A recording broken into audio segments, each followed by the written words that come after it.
Is it on? I think so. How y'all doing?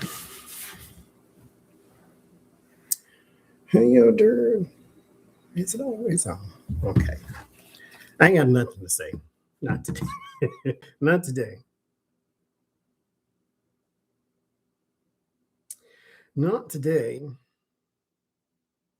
Or I should say no readings today. Hi, Joyce.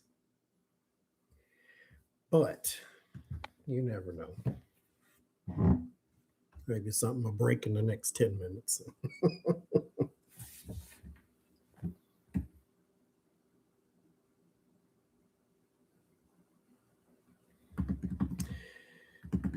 Do I have a P.O. box? I do not.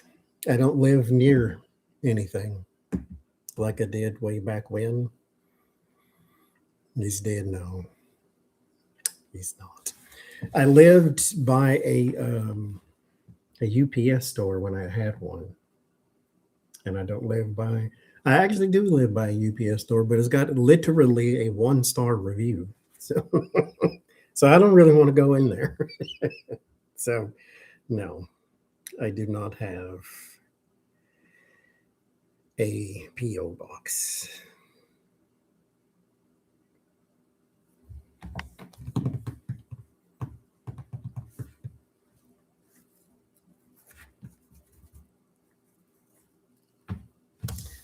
I got an Amazon wish list. That's about it. That's about it. I got an Etsy wish list too.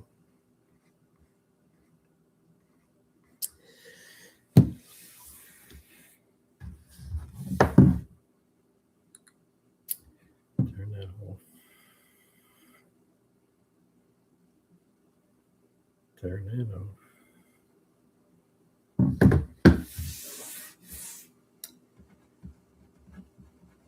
Yeah, I had the door open and everything, and then somebody's outside cutting grass. I'm like, of course. The moment I want to go live, you ain't been doing this all day, and then all of a sudden you want to cut grass or whatever you blowing around or doing out. I don't know what they do. You know, I think the earth would be such a lovely place sometimes if it wasn't so many people.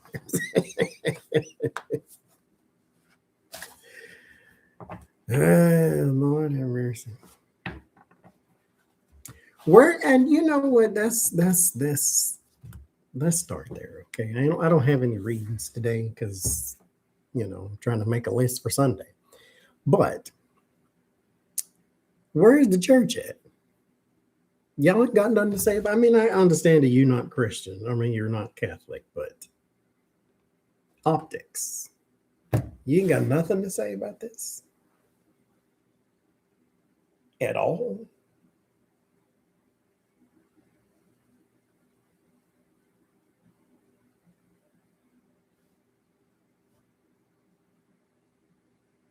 Like at all? You ain't got nothing to say.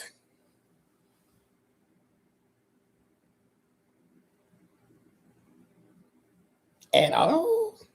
Okay. I mean, you ain't got to, but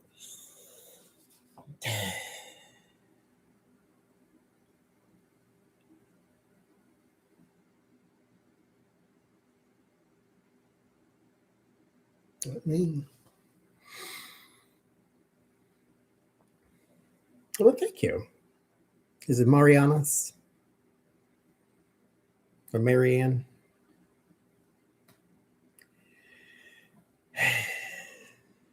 Well, thank you.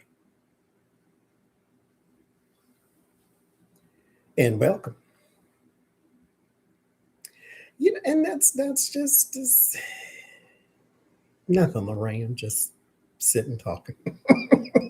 I'm slow cooking things, and so I'm sitting in here. How you do.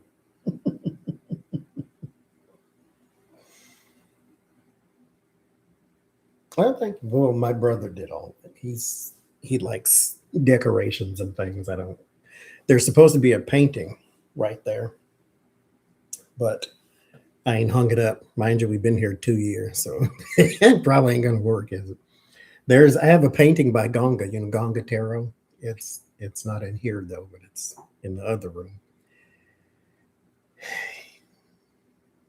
But he sits in. I don't ever sit in here, mind you. It's peaceful in here though, because there's not a whole bunch of, like, in the room that I'm always in. It's I don't know what to call it. It's because my whole house is peaceful, mind you. I won't say it's not, but there's a lot more energy in there because everything is plugged up, and there's the two computers and the modems and this and the that and the 450,000 tarot cards and crystals and all that. So it's a lot of energy in that room, and it's almost like none in here. It's just calm and quiet and peaceful. I mean, there's the big giant 80-inch TV. That's just a portion of it. The rest of it goes all the way to the back door type of thing. But there's that.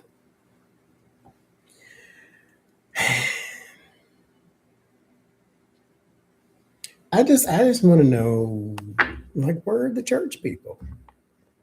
Where are the No, just me. I'm the only tarot reader. He's not opposed to it. I've read for him several times, so he's on the ball. He's not religious at all. Anti, actually. But no, he likes tarot enough.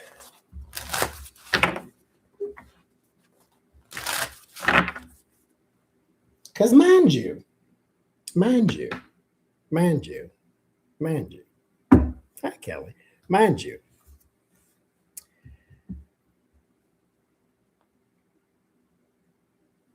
I'm not a fan of church either. I ain't been to church in 24 years, literally. But here's my thing. I forget who it was, but it was somebody on The View. They said something that was deemed derogatory towards Catholics. And then they had to come back the next day and issue an apology and this, that, and the other thing. Because how dare it was probably Whoopi Goldberg. She said something because she was a former Catholic too. Or raised in Catholic school. I don't know if she was Catholic. But anyway, she had to make a whole apology on the air because they said something that was deemed derogatory towards Catholics. And then anybody else on TV, Catholic League comes flying, swooping in. You can't say that about us and all this kind of garbage. Where y'all at now? J.D. Vance quoting Pulp Fiction.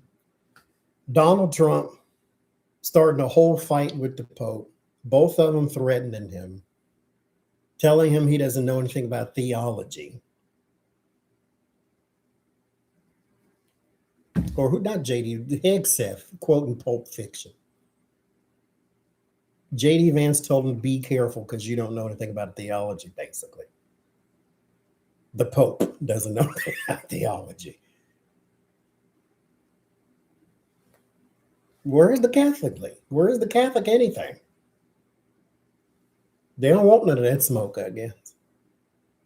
Where is the Baptists? Because here's the thing. This is what Donald Trump teaches everybody. There is no such thing as them anymore. It's all we. It's always we.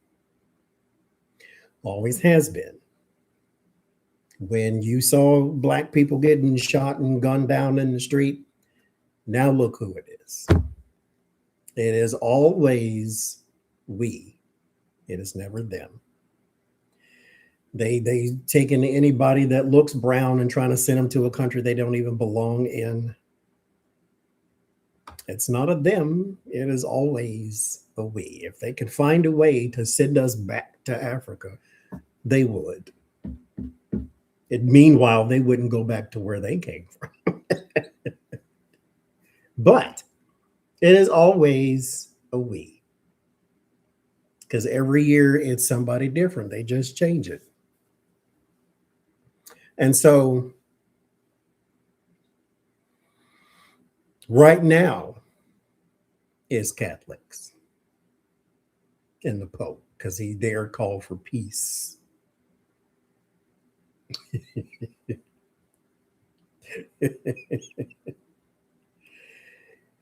And then who's to say it's not going to be Southern Baptist next? And who's to say it's not going to be the Protestants next? And the United Methodist Church is fighting amongst themselves right now, because some of them want to accept LGBT and trans and all this. And then the main church is like, yeah, no, we're not going to do that. And then so they breaking apart all over the country.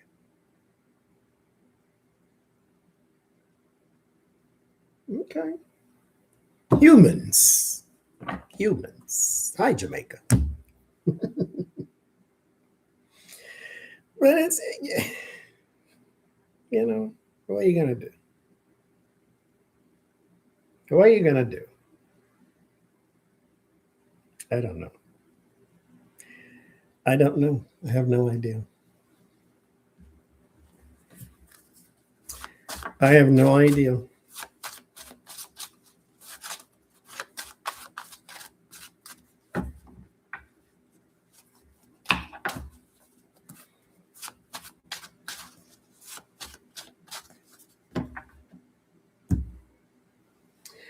No, politics and religion should be completely separate.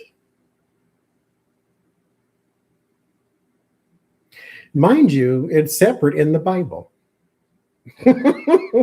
of all places. The king was supposed to take care of the security of the people, and then the church was supposed to take care of the welfare of the people. So if you needed something to eat, you weren't supposed to go to the government for it. You were supposed to go to the church, because the church was the community. Now we still kind of do that, to where we all pool our money, taxes, and then feed the hungry. But it's separate in the Constitution too. Yeah, Constitution and the Bible both say it. Separation of church and state. That's how it should have stayed. But why do smart things when you can do stupid things?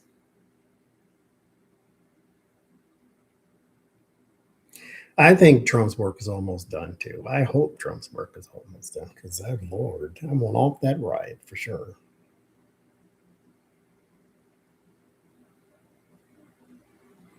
He is a menace to society. Like, literally. Jesus.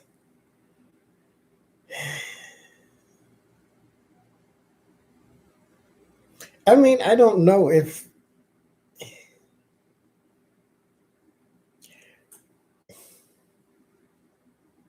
on one hand I can see it, and on the other hand, I don't think he is necessary. I don't think he was that necessary. I get he was supposed to show the world what it really looks like, and he's drained the swamp so that you can see all the creatures he exposes, this, that, and the other thing. And I just don't really think he was necessary for that in particular message. Because here's the sad part about humanity is I don't think we learn. I just think we repeat the scripts, type of thing. Because this has happened before, just under a different person's name. Granted that 100 years from now it'll just look different, but the same type of behavior. I don't think he was necessary. We treated people horrible in the past. We're doing it now. We've treated people wonderful in the past. We're doing it now. Nothing really changes except the calendar. Human beings don't really go all that far. I think we have a limit.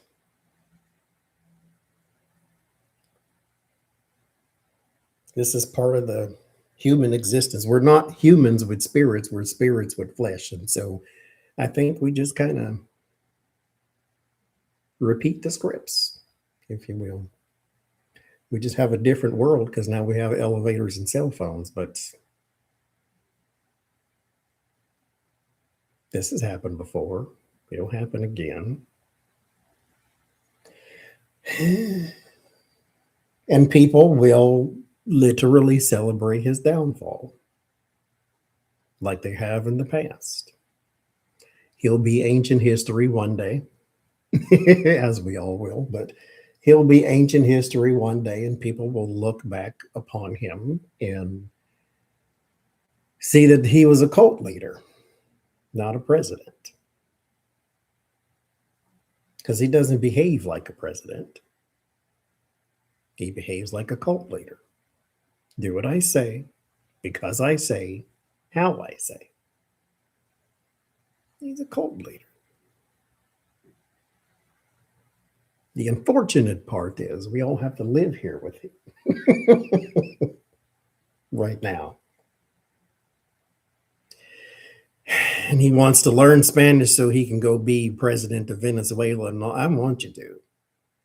I mean, no offense to Venezuelans, but I don't think they would put up with the same exact type of person. Because, there's certain things that, anyway, what do I know? We just go in a circle. Yeah, he'll be old news. The thing about it, though, now, like when, Abraham and George were walking the planet as presidents, we didn't have YouTube and social media.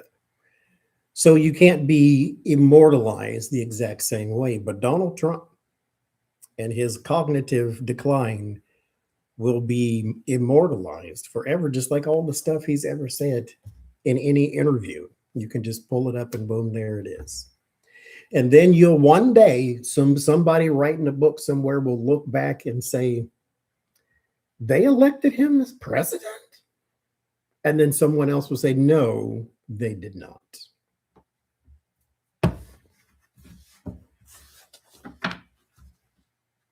Nobody elected him to do anything. He got there some way, somehow, sure, but nobody elected this idiot to be president.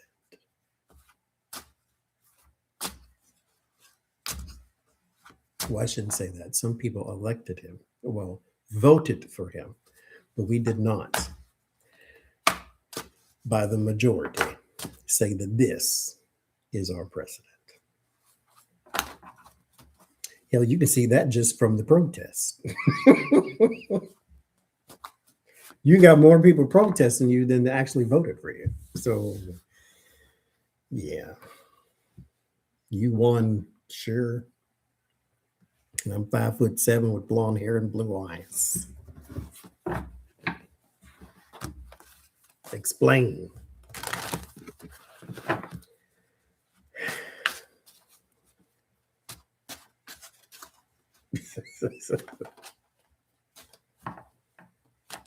He'll learn another language. He'll learn gibberish when his brain shuts down completely. And he'll do baby talk, and it'll be an official thing, and they'll try to teach it in Oklahoma.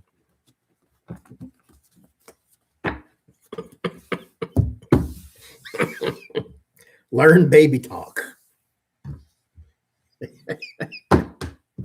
They'll just name it Donald Trump or something, or the Trumpian language or something stupid. But you just wait till his brain actually leaks out the side of his head. You'll have to learn a new Trumpian language, sound like baby talk. All you got to do is put fistful of fries in this part of your mouth and half a hamburger in this part of your mouth, and you're fluent, just like that.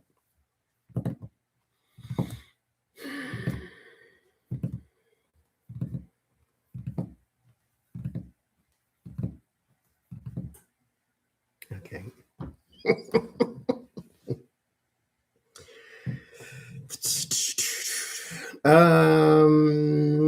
I did not read specifically on her ties to Scientology, but I think it came up in her tableau, though.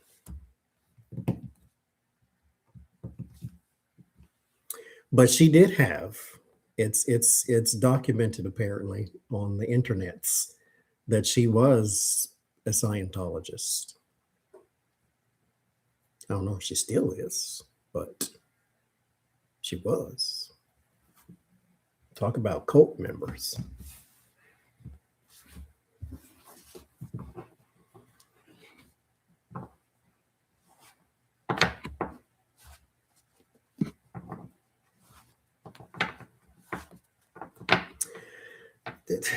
That's another thing. Like the people with the maxi pads on their ears, and like there's solidarity is one thing, but blindly following is a whole nother thing. And I used to say, I was part of a cult at one point, but I wasn't really. Because my brain is, I shouldn't say it's not easily fooled, but it wants to question everything. Sometimes it's annoying because sometimes just let it be, But when I was in church, I preached and all that stuff. When I was in the church, we were taught, and mind you, sidebar, a man came to the door one day. I don't open the door ever, but for whatever reason I did. And he's from a church somewhere around here. It's a Slavic church. So their Sunday service is not in English. And I'm like, why are you trying to get people to come? Do I look like I speak anything close to what you speak? Anyway, but you can't judge a book by its cover because you never know what I speak, right? So anyway, so he said the same thing that when he said something about, God and church and God and all that. And I said, I'm saved and baptized. I've been all that stuff because Southern Baptists, that's the first thing they do. And I said, but it's more complicated than that. God is, in my opinion, God does not have a religion. That's something created by people, right? And he said the same thing that they all say. Lean not unto your own understanding, which means stop thinking. I don't know how to do that. I know how to stop overthinking. Like if there's something I just can't do, I hit the wall. That's when you go to your higher power and see what can be figured out. Okay. But I can't just not think. I can't just turn it off. So when you tell me the story right at the beginning of the Bible about Lucifer and God, I have questions. And when you tell me, lean not to your own understanding, that means you just made all that shit up. Because if you are going to teach me something, then you should be able to explain it. And if you can't explain it, then you either don't know enough about it or you made it up. And as Einstein says, if you can't explain it simply, then you don't know enough about it. So I need you to answer, why did God make the devil in the first place? Lean not to your own understanding. Well, then we done talking. We done talking altogether. Because I need you to explain to me some things. Who is Adam and Eve, and why do they live somewhere that don't nobody else live? And how did their kids have kids with other people? Where's these other people coming from? Like, you got to explain some things to me. Lean not to your own understanding. That is what I thought was the way I should be when I was in the church, because that's the way the other cult members were, is you just trust in the Lord. But I got a question, though. Like, and if you're not just flying by the seat of your pants, then you have an answer for me. And if you don't have an answer for me, then I get to deem it untrue. Otherwise, you don't have to prove where God is, because you can't do that. I understand that. That's my own personal thing, blah, blah, blah, blah, blah, blah. But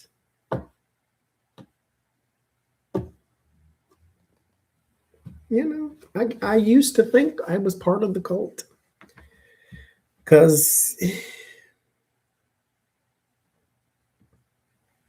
I went to church every day.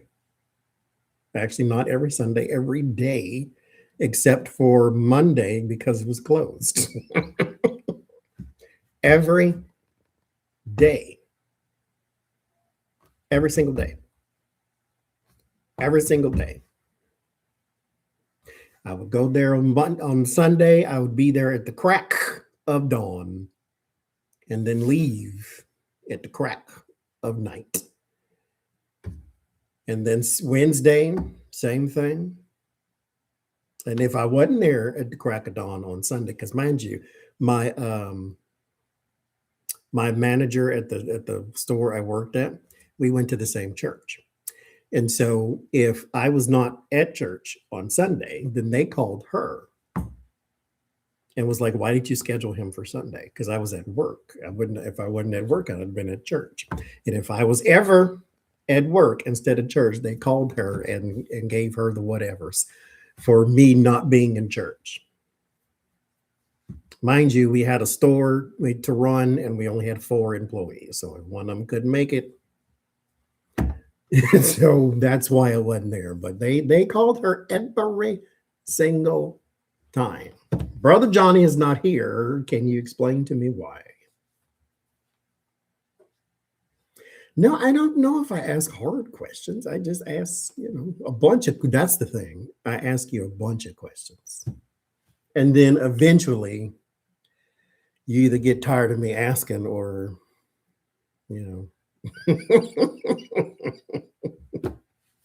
or you start making stuff up. I asked my father where trees came from. He told me God. So, there's that. Because I asked a bunch of questions. We were just going down the street. Where does that come from? Where does that come from? Where does that come from? That's me, though.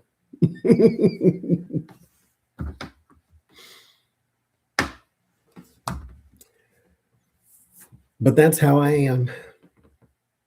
But I also am a very inquisitive person. I like questions too. If I know something and you want to know it, I'm going to tell you. So there's that. Some people know a bunch of stuff, and then some people know a bunch of stuff and can teach at the same time. Those are the people you want to talk to. So I don't think I've ever hung out with, not that you can't learn anything from people your own age, but I've never hung out with people my own age. Always the older. Not always the wiser, but always the older. Because even the stupid and the foolish, even at an advanced age, can still teach you something. Like Donald Trump can teach you a lot, even if it's what not to do. But you can get a lot of information and wisdom out of Donald Trump, because he shows you every single thing that you shouldn't do. Every single thing you shouldn't be. People that sound like him run far away from them type. Like he can teach you a whole bunch of stuff. Or I can say you can learn a bunch of stuff from Donald Trump. He's not proactively teaching anything, but you can learn a lot from him. And I have always gravitated towards people who are older than me. And mind you, my whole life has been that way. One thing too, though, I'll tell you for free, is I've always said this too, like the one bone of contention for me has always been my age, right? Like I'll be, what is, this is April, May. Yeah, so my birthday's next month. And my whole life, mind you, I've always been around older people, people older than me, I should say. And the moment they learn how old you are, or I am, I should say, then they teach you like, or treat you like you don't know anything. Now, this is just retail wise, not like in life, but retail wise. And I cannot stand for a person to hear how old I am versus how old they are, and then say something like, "Oh, you're a baby." I can't. That just, it grates on nerves. That's my one sore spot for, I don't know, whatever reason. Well, I do know what reason, but it's my sore spot, right? Because all throughout my retail career, I knew what I was talking about for whatever reason. But they want to treat you like you don't know what you're talking about because you're new, or you were only born 24 years ago, or something to that effect, right? And then always, I mean always, 100% of the time, I am proven correct, but I don't get to go around with the "I told you so" finger. But I'm not trying to be right. I'm trying to be helpful, because you ask me something, or I'm giving my input on something, and that something happens to be right or correct or the way we should do it. And that's just the way we should do it. And that's the way you're going to do it anyway. So, but I'm 61 years old, and I was when you were in diapers, and that's like, they always get that type of thing. So it always annoyed me my whole life. It still does. I won't say it's all, that still does. It still does, because I still get it. Because, like I said, my life has always been pulled towards being around older people. I don't ever hang out with people my own age at all.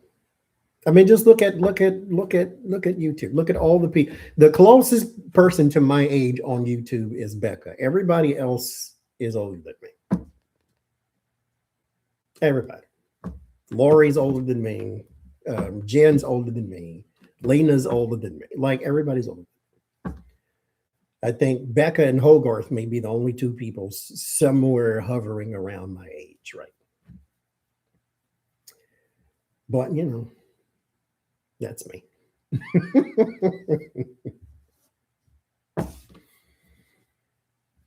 Everybody is. So you'll be 65 soon. How old am I? Math is hard. Like, I'm not even 45 yet. You'll be 65. I'm not even 45 yet. Well, see, there you go. Well, happy birthday, Tapioca.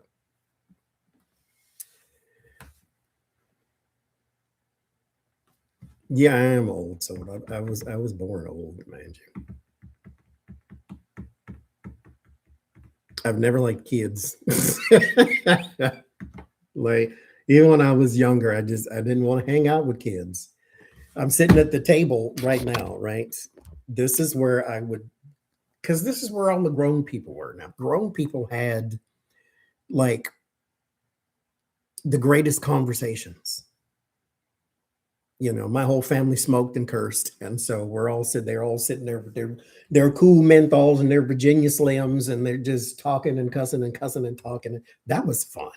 That was where I wanted to be, because they had the great conversations, and the kids are outside playing in dirt and grass and care. I don't want to do all that. Grass is itchy.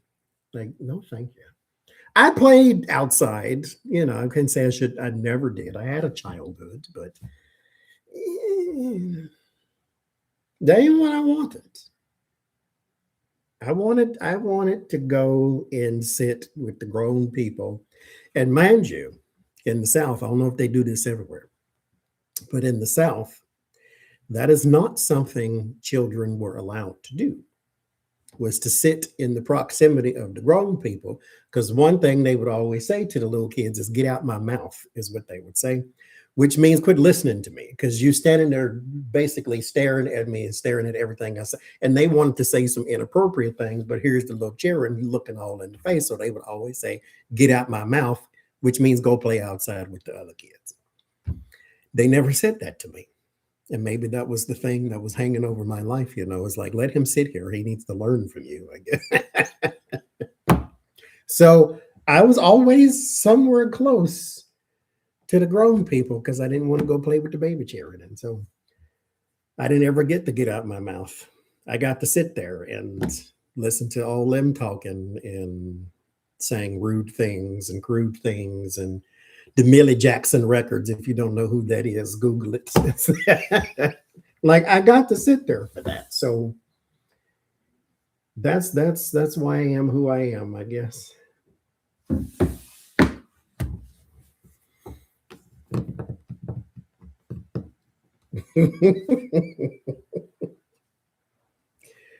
And I was that person.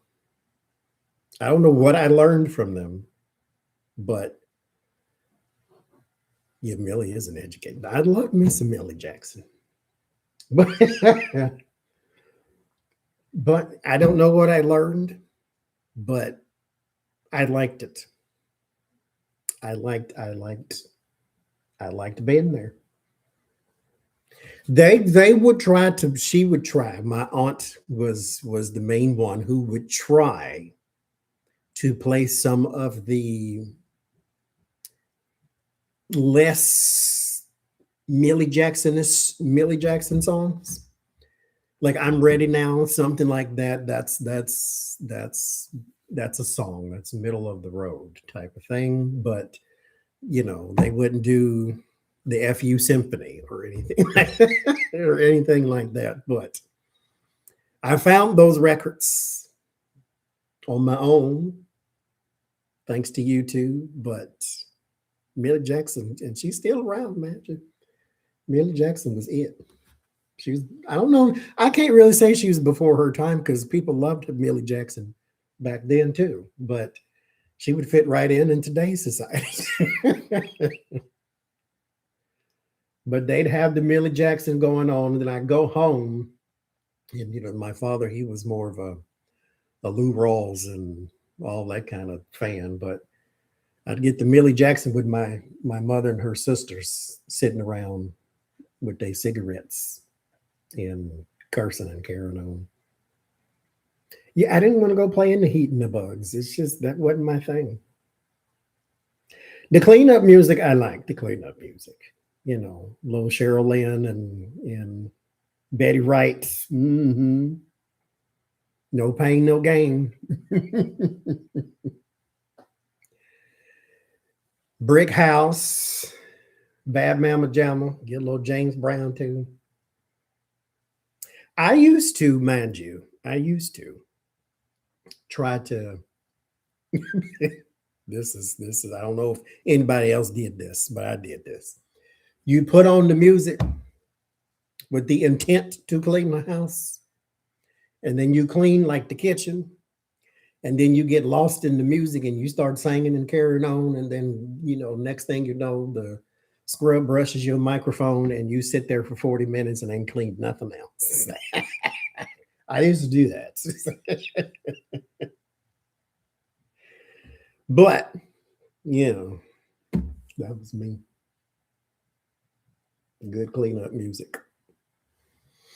Some encore. Mm-hmm. I'm Every Woman, the Shaka Khan version. That was my house.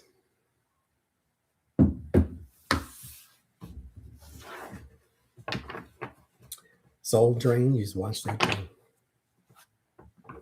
I don't know if I used to watch the Soul Train or if I just used to look at it and then make fun of people that I thought was doing weird dancing. I can't dance at all. It's like being electrocuted. That's what I look like when I. That ain't my thing. I was born with 2 left feet. and they both face in the wrong direction. So that wasn't my thing, but I could still laugh at people who was still doing the funky chicken in 1993.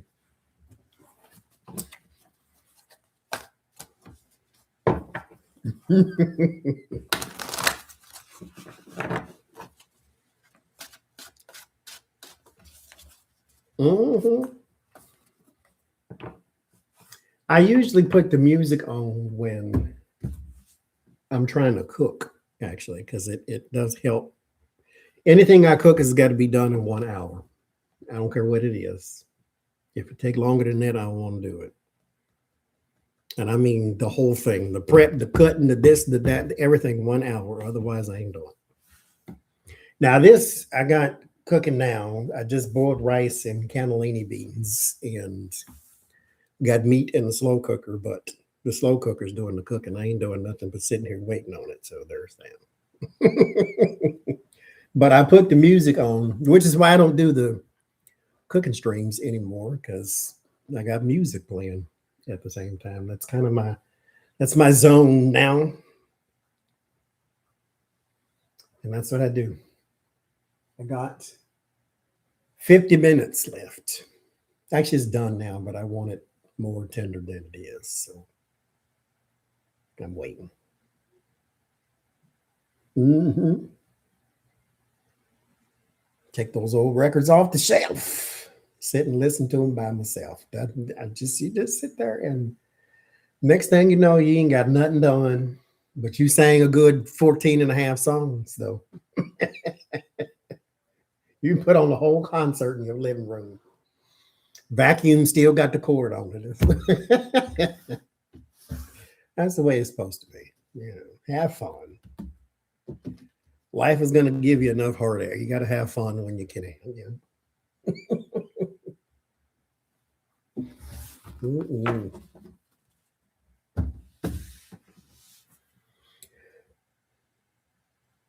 It's a giant bird.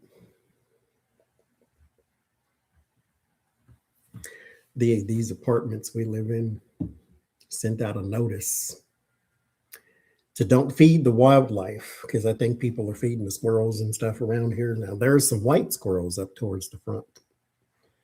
But what's the first thing my brother does? Go buy a bird feeder. He bought it the same day, too. It's empty right now. There's a big giant blue jay that flies by every now and then.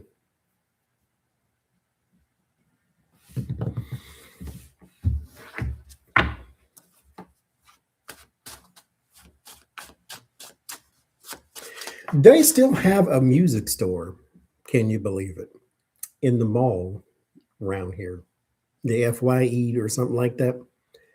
I mean, who goes in there? I mean, video killed the radio star type thing. So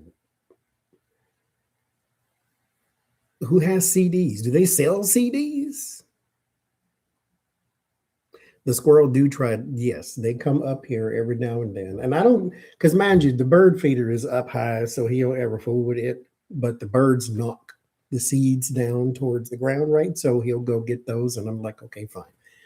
Go get them, because some of the bigger seeds that they can't eat, he'll eat them or take them or whatever. But the bad part is you keep planting my plants.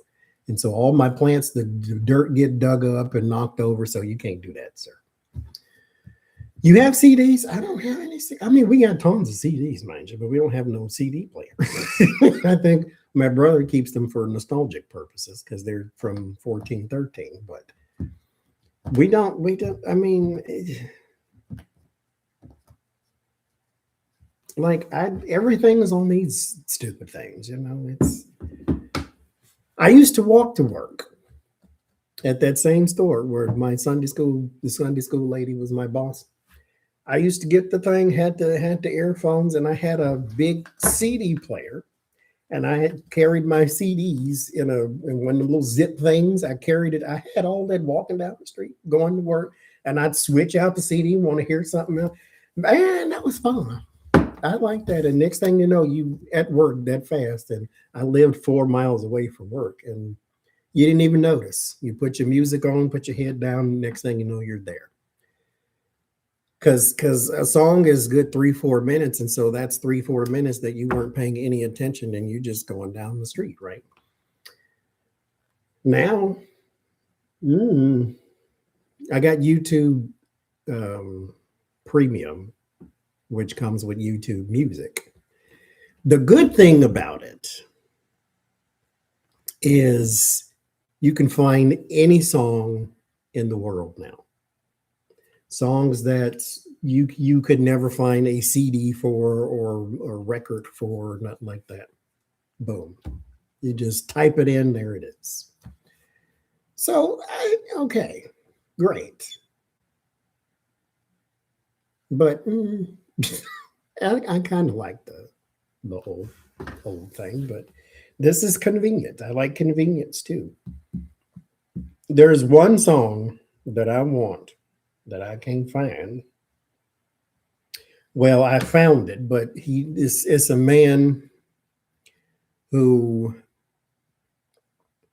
made a short of him singing the song, and I want the version he's singing, and I think he might have made it, but I can't find it anywhere because he's an independent artist, I think, or he may have just, I don't know. I can't find it anywhere.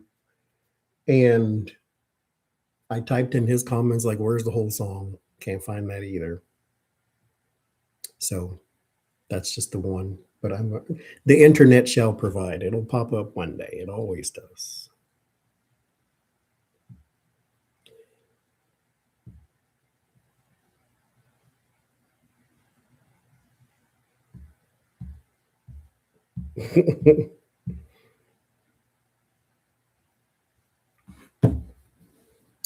SoundCloud, 50 years ago, I was on SoundCloud, but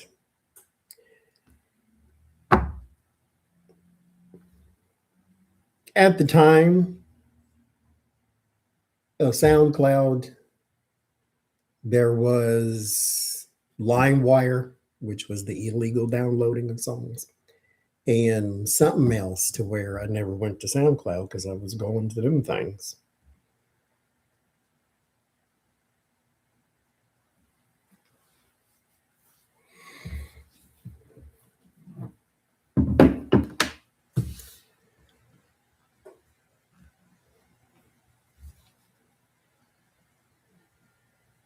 Oh, they don't like cayenne. I got plenty of cayenne pepper. I like cayenne. Okay, I'll try that too. Oh yeah, I did know that because that's what we did when I was in Oregon or Oregon.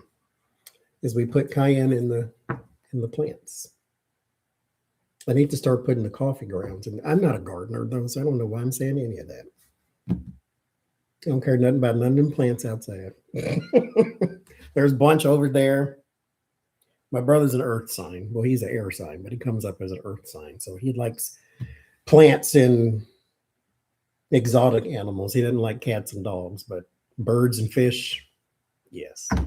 So we got flowers all out here and then jive all over there too. And some in the window. He got stands and all kinds of stuff.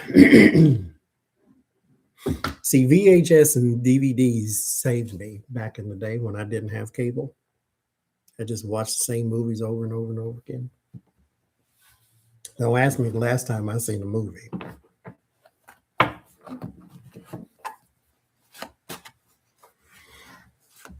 I wish I loved gardening.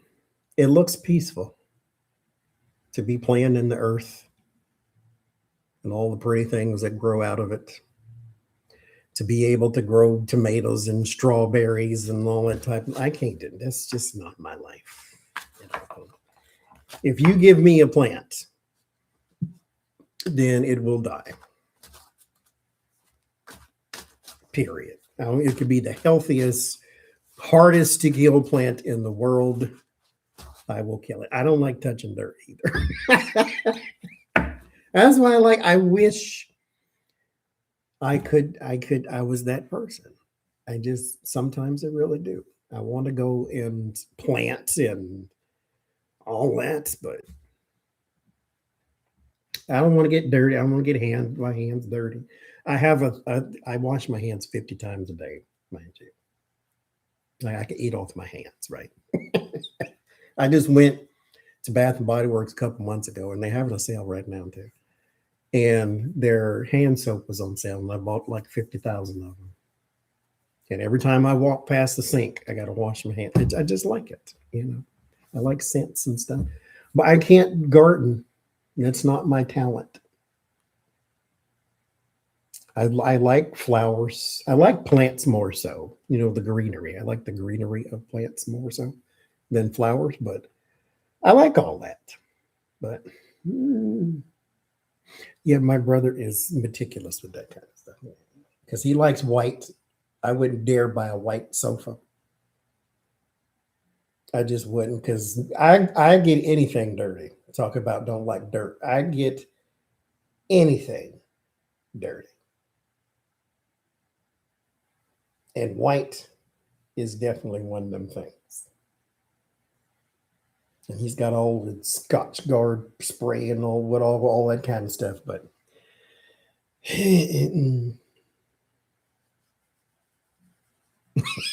your earth sign was very fiery. See, I got a little earth in my chart, but it ain't enough to do gardening. I will.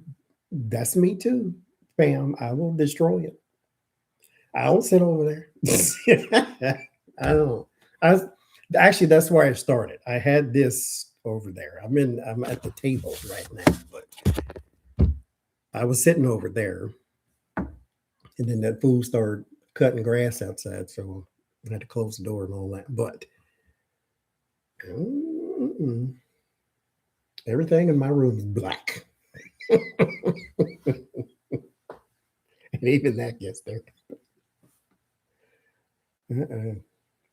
I got one white shirt. One.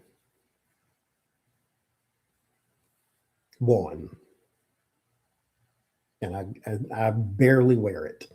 Actually, I don't wear it hardly ever. I think I wear it for 2 hours at a time because it says Jen Lynn Tarot on it. And when I'm on her shirt, on her channel, I'll put the shirt on. And then when we sign off, I take it off. This is light. I actually like colors, though. I don't really like black shirts all that much. I got a bunch of them, but I wear them more so for the class when I do my tarot classes. So there's no distraction on me. I wear black glasses and a black shirt. And I don't wear any jewelry or nothing like that. That way you just look at the cards and you're looking at what I got on and all that kind of stuff. So that's the only reason I have a bunch of those. But he's and mind you, we live in a house of bleach. This is the bleach house. Some people hate bleach because it's corrosive and dangerous, but we like bleach around here. And we got white chairs and white. That they said black carpet. That used to be white. Is actually the white one is over here, and then he wanted a contrast, so he put it over there. We have not made a petty boot shirt because I don't know how to make shirts. All of the shirts that are on my channel were made by somebody else. And so I don't know how to make shirts at all. I need to contact my niece and see if she'll do it for me, but because I don't know how to make shirts.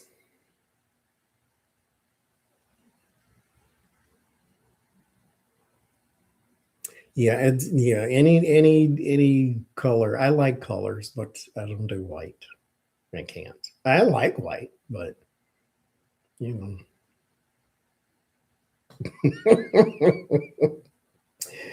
don't like me. And then I come from a family where you have to feed your clothes too. So anything you put in your mouth has got to go down the front of your shirt. So there's that.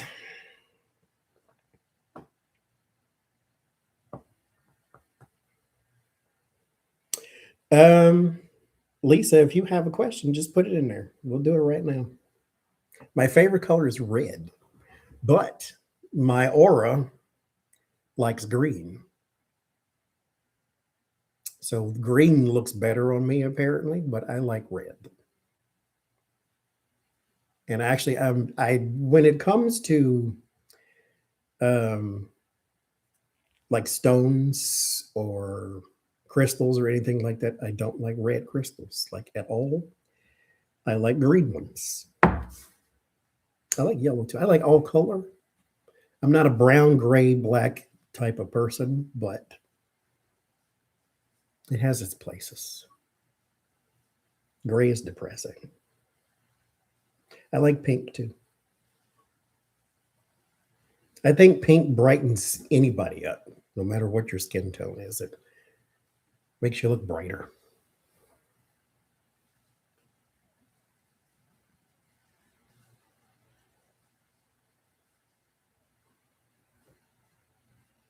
At 35 minutes.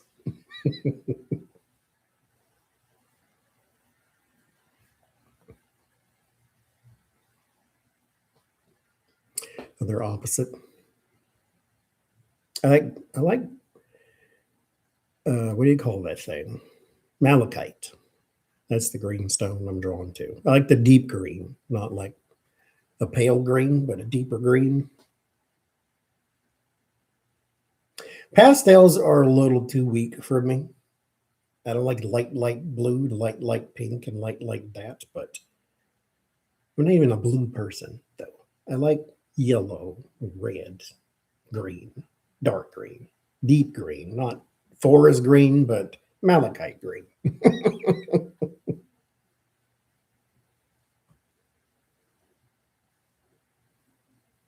I like black and red.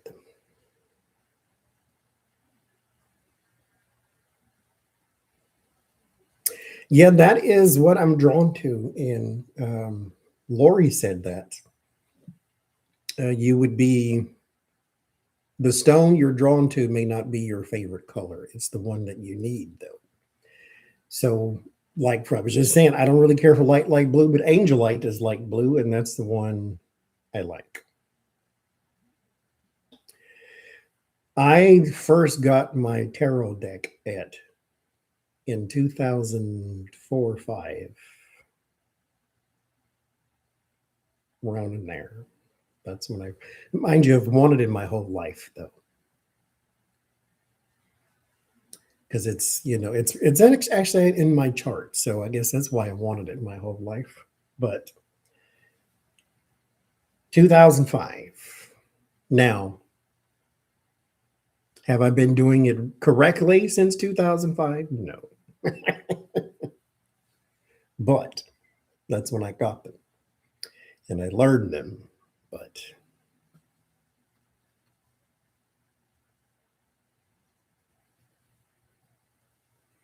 yeah, Lisa, just type it in there.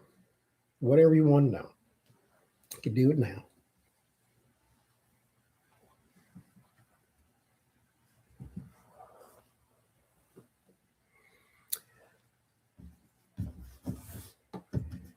Correctly. Yes, I have not.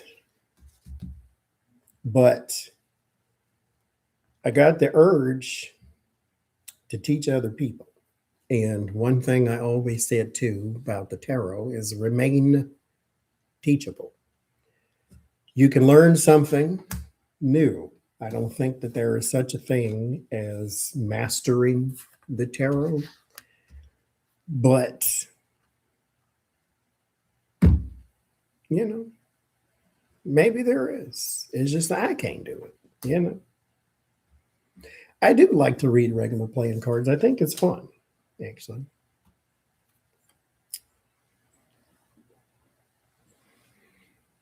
Oh, well, good, Kelly.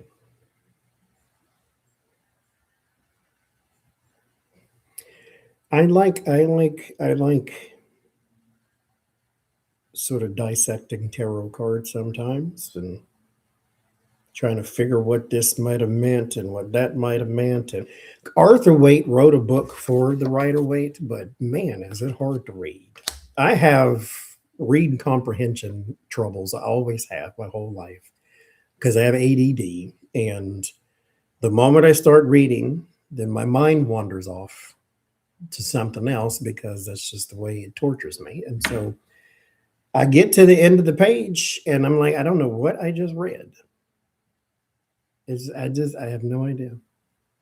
Me either, Jeff. The jack of all trades, but the master of none. I don't think you need to be a master of anything. You don't have to be, especially if that's not what you're called to be. I don't master the tarot. I know what I know, and I can teach that to somebody else, but I don't know everything. Astrology is like hieroglyphics to me, and so, but astrology is in the tarot, but don't ask me to teach you how to use it. It's not a thing I'm even interested in though either. And so I don't need book recommendations. Oh, read this book. It makes it simple. I don't care about that type of thing. What I care about is when you pull this card, what do you see? What does it mean? And all that type of stuff.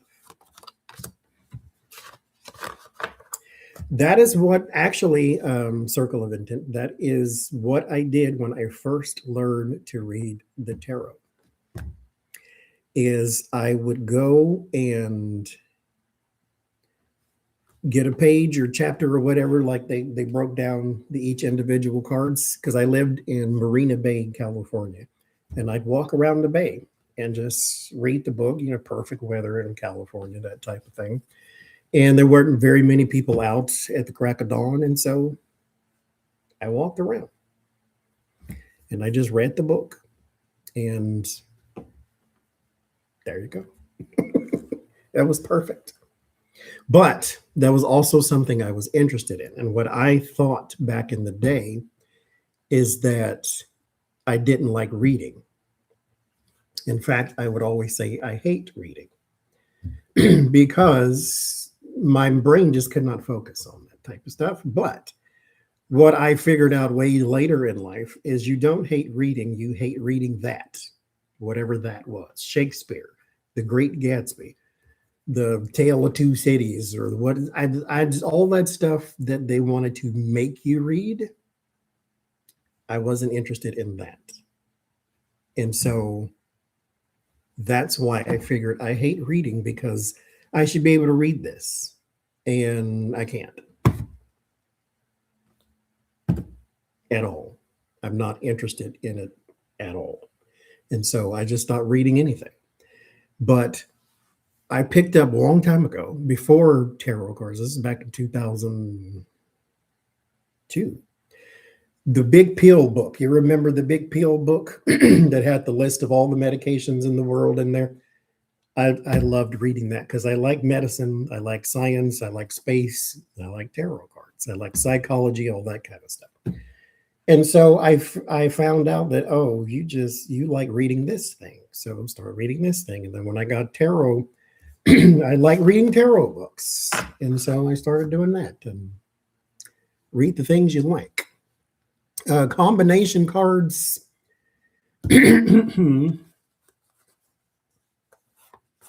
How did I get followers on YouTube? By fluke. So there are three things that sort of elevate you, or did for me anyway. Number one was other people. When I started my channel, I had 15 followers, and I thought that was fantastic, because as I said then, I didn't even know 15 people.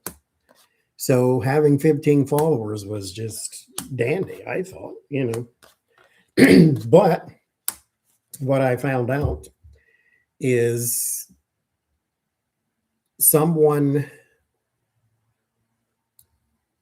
Janet, that was her name, she saw my channel. She told Jen Lynn, because Jen Lynn was like, where are all the male readers at? Like, there's no male readers on YouTube, not very many at the time in the political space. And so Janet told her, well, there's this other guy, the Tarot's Apprentice. And so Jen looked at my channel, and then she said, y'all go over and watch and subscribe. So it went from 15 followers to 300, just like that. And then Lena saw my channel, and then it went from 300 to 500, just like that. So that's how it happened. And then one thing also is live streams. YouTube loves live streams because they are a constant engagement. That means that while you are here, you're not on somebody else's website doing whatever. So there's 300 people watching, and they like that. And so they love live streams. So more live streams you do, the more they supposedly elevate your channel. But to Kelly's point right there, YouTube is a slippery slope. Don't get caught up in the algorithm, because chasing the numbers means you will never have fun doing YouTube, ever, because they don't push everybody the same. They don't elevate everybody the same. They don't put your channel on people's For You page the same. So chasing YouTube and its algorithm is a dangerous, very slippery slope, but that is the way it happened for me anyway. So combination of cards. And what do you do when you read someone and it's not positive? Okay, so combination cards. The way you read cards in combination, it depends on what you're reading on, of course, because one of the annoying things about the tarot is it's not set. It changes, depends on what you're saying sometimes. So that's all cartomancy, I guess, though. But anyway, the 10 of Cups and the 6 of Wands. The 10 of Cups is the happy family, so joy and contentment as well. And the 6 of Wands is celebrations, not celebrations, victories and solutions, promotions. So contentment, promotion, happy about promotion. There also could be someone who is leading a group. Depends on what you're reading on. Let's say we were reading on, let's do it randomly. That way I can show you. Would Donald Trump get impeached and removed from office? Strength card and the 2 of Wands. So strength card is literally strong or strength or overcoming, and the 2 of Wands is plans and preparations. So there are strong preparations or strong plans or plans being made to overcome. So right now they are trying. It's not a yes, it's not a no. It just means they are trying. So the thing I encourage all students of tarot to do, I don't care how long you've been reading, is you go down the headlines, come back, and you read on everything. You see that Dorito right there? Read on that too. Read on all that. Why? Because that gets you the practice. You don't have to read on, do Doritos taste nice? You read on its business. You read on its business impact. Are they going to lower the prices? Because remember, Doritos were just $8 a bag last week. So are they going to lower the prices? What are the CEOs doing and thinking and da da da da da da. So you can find an aspect to read on with anything, with everything that you're comfortable with. Don't read on stuff you don't want to read on. You know, there was a school shooting or something crazy like that. Don't read on that if you don't want to go into that. But read on everything and just practice that. Practice the 2 cards, that type of thing. That way it's not a severe consequence. If that was for Dorito, then they're going to have to be, this is conserving, saving, paranoia, justice, balance. So they need to be conservative and balance out the prices.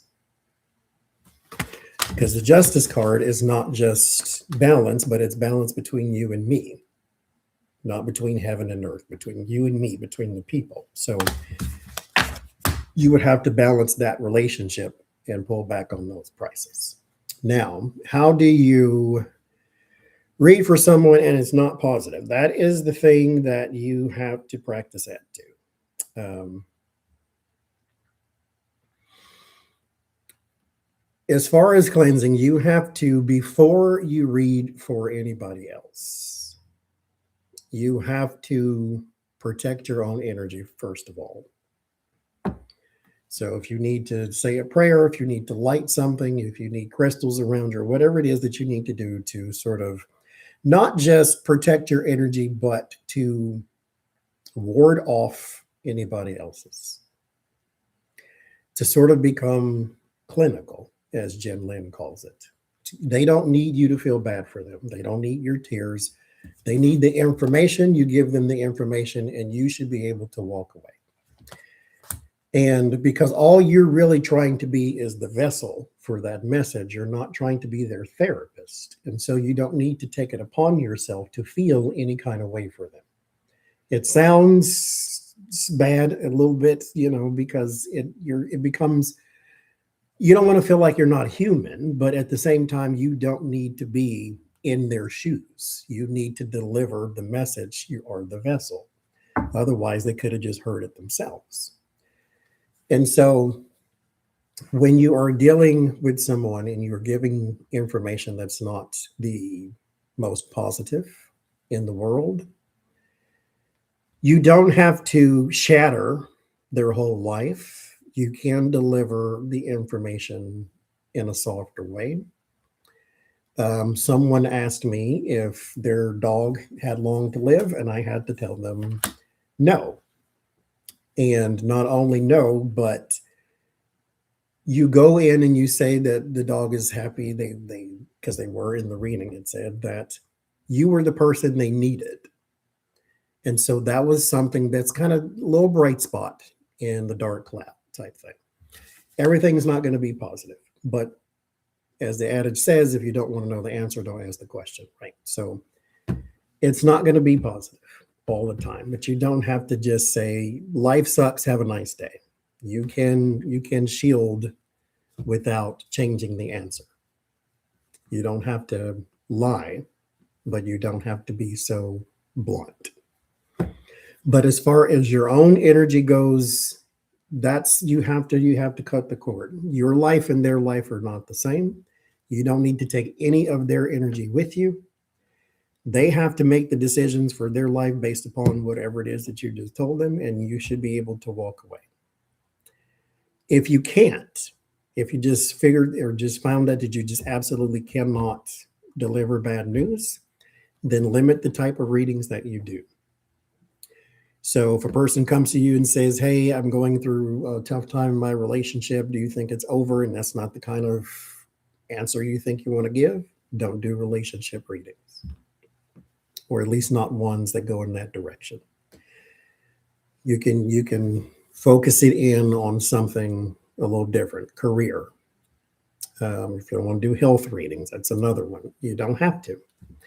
And so just beware of your own energy. Protect yourself. Black stones help because black stones absorb and push out white. And so white stones help. Selenite helps because it cleanses energy. Sage helps. Prayers help before and above all things. But protect your own energy because you should not take on somebody else's while you are doing your readings.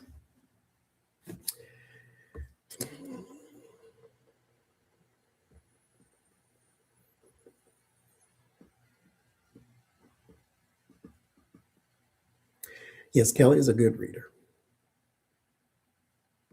And Kelly is a good example of being able to tell you things without shattering your whole life.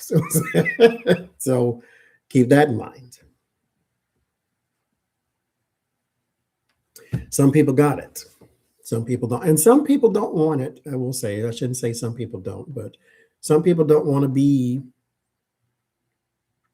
a soft place to land when it comes to answers.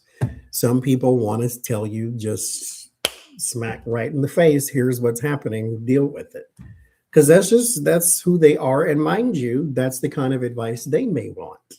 They may want a person to tell them, stop that, you're being stupid. And then they get it. They got it because that's the way they need to hear it. And they talk to other people that way because that's the way they need to hear it. But, some people are not that. Some people will find that very abrasive. So It just all depends on what kind of reader you are, I guess. I think you can tell a person something that's not so positive without being devastating about it. Every negative card in the tarot can be flipped to the positive sense. The Tower, the undoing, the oh shit card, right? Means that it's all going to crumble down, but you can start something new. You didn't die and the world didn't end. You can start something new. Break the chain. Becoming aware becomes responsible. Break the chain. You can get out of it. Pay attention. Five of Pentacles is the card of poverty, lack, and loss, but you're walking past your salvation. So make sure you do not get so fixated on your plight that you miss your salvation. You can read reversals if you want. I say try. If you read tarot cards, try to read reversals. If you do not like it, then you don't do it. Because it's not for you. You and your guides don't have an agreement on reversal cards. There are 78 cards. If you read reversals, it becomes 156. So keep that in mind too. Also, bear in mind that reversal cards are not universal, which means for you, it means something different than it means for somebody else. So, for instance, if you pulled the Three of Swords, means betrayal, heartbreak, separation. Reversal, for me, would mean someone is coming to apologize. Now, for somebody else, it could mean something else. So I don't read reversals because I don't think it's necessary, because there is another card that says apology. Temperance. Temperance is the card of reconciliation. So I don't need this when I already got the other one. The reverse Ten of Swords for me would be that the dawn is breaking. See, the light is coming in, so you are now coming out of the hard time, kind of like the Six of Swords type of thing. So whatever has been completely devastating to your life is now starting to clear. That's what I would say. Someone, you had several readers say that they were unable to read for you. Why is that? They couldn't get my energy, or there are things that didn't resonate with me or apply, because there is possibly something that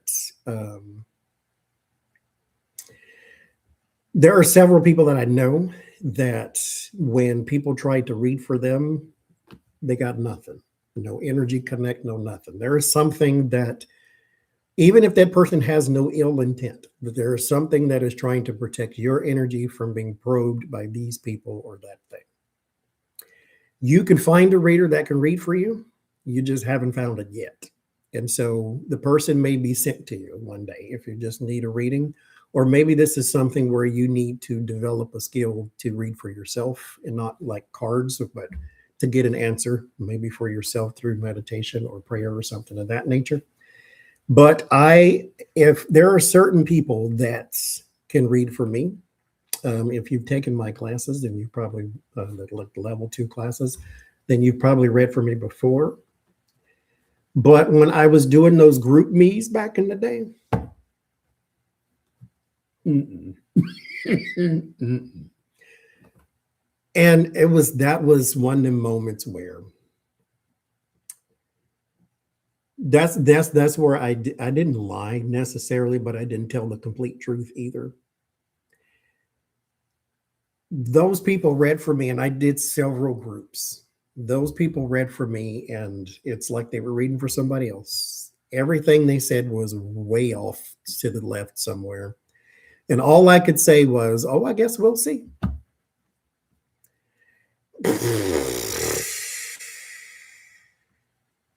That's all I could say.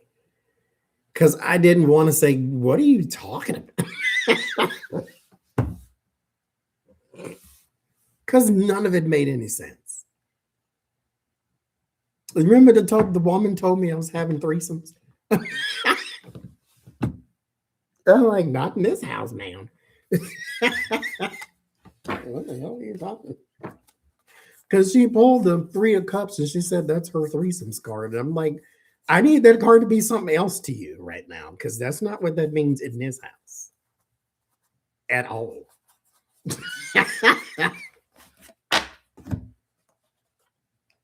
Lost your mind. Yeah, okay. Can you clarify the judgment and justice?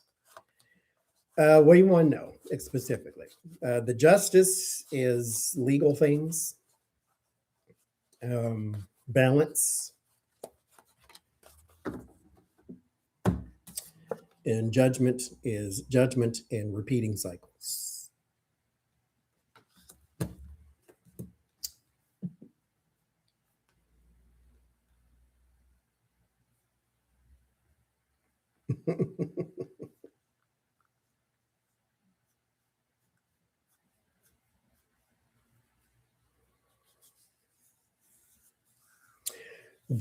I think someone's trying to, because I know a couple people that their energy field is just like, no, not you, specifically not you.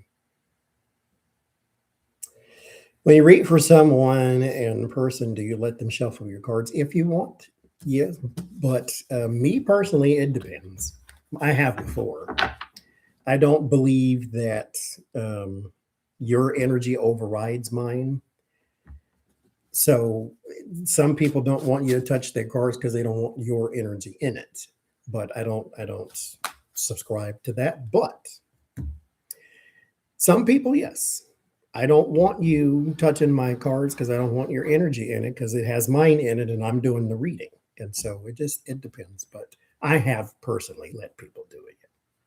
Do I get readings for myself every now and then? Yes, because I have exhausted my curiosity. I read for myself every day. If I just say, give me a message and I'll pull a couple cards type of thing. But if there's something pressing, then I want somebody else to read on it because I want to see what you get. But I read for myself all the time. Do I see auras? No, I do not at all. Is judgment like an announcement? For me, yes, because of the trumpet. That is my announcements card. I got something to say and everybody's going to hear it type of thing. And there's no other card that means announcement. So that's a good one to use, I would say. The world card is a puzzle for you. It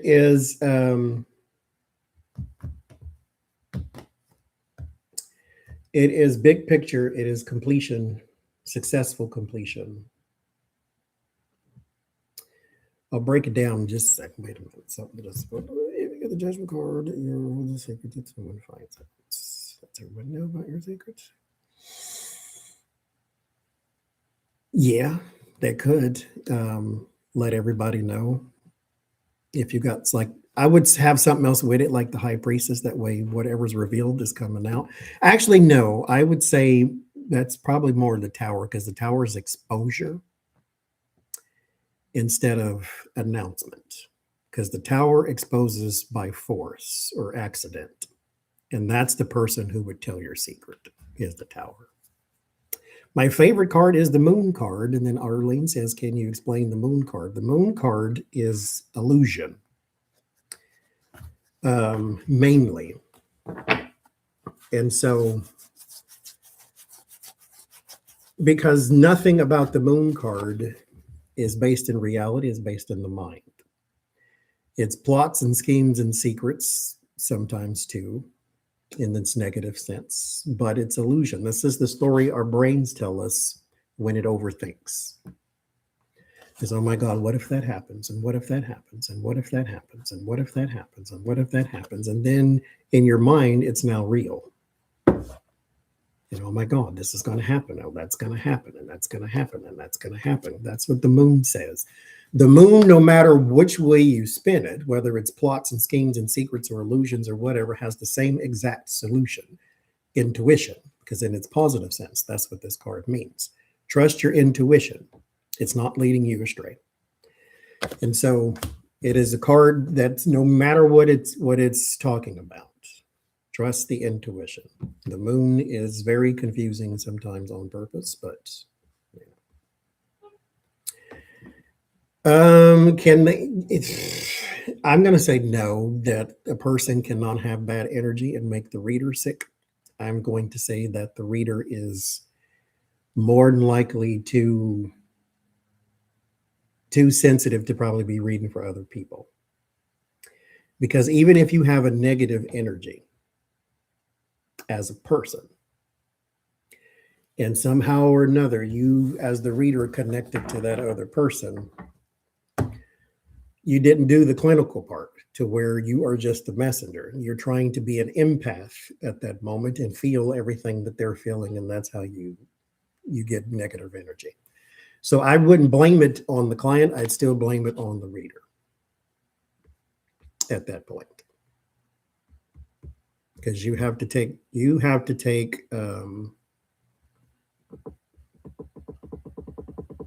care of your own self in that regard. What does it mean if a 3-card draw ends with strength? It means you can overcome whatever it is. But if it's a challenge, then just find a different way to do it.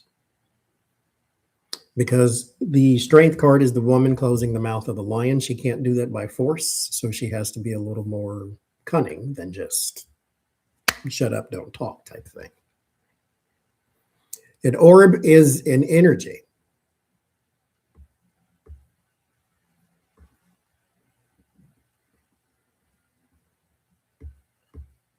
Or a reminder, we are here.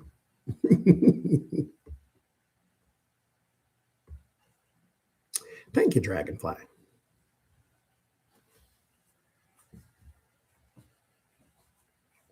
No, I think really he just plain old cheated. I don't think that, because if you worry about something, you draw it closer to you type of thing. I think he just plain old cheated. We did our part. We voted for the right person. The Wheel of Fortune is time, fate, and destiny. Lessons, time, fate, destiny, and good fortune. All the stuff that's in there can lead you down you can get lost in the symbolism of the Wheel of Fortune. But the main meaning of the Wheel of Fortune is time, fate, destiny, and good fortune. That's the main thing. If that's all you ever know about the Wheel of Fortune, that's enough. World card. I was supposed to go to the world card. World card. So let me. What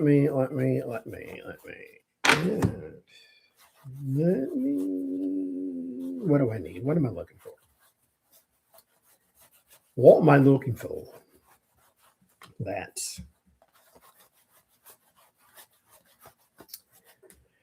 I